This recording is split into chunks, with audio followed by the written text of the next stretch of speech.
Na 31. prvomajskem srečanju na Debencu nad Mirno se je zbralo okoli 3500 ljudi.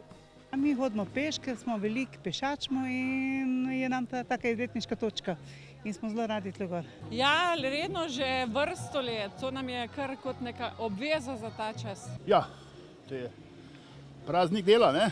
Ja, to je to. Ne, sem danes si bolj težko za to. Ni več dela. Meni pomeni to predvsem čas delu.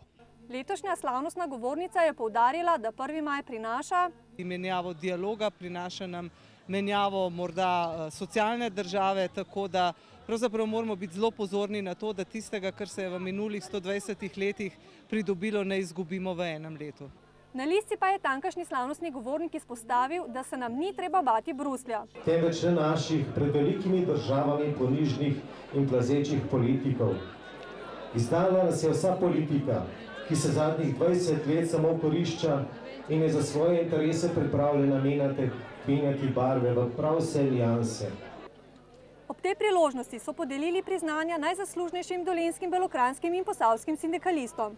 To so Martin Lipar, Marjan Brulc, Anton Gorc, Marjeta Breznikar in Božidar Vidmar. To priznanje pomeni ena zahvala ali za delo, zasluge, za vse borbe, ki jih človek mora vložiti v tem poslu, da poskrbiš za svoje delavce, svoje člane.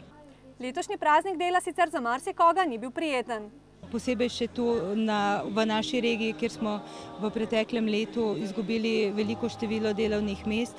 Sicer pa so tudi letos po krajih Mirnske doline dan začeli z budnicami.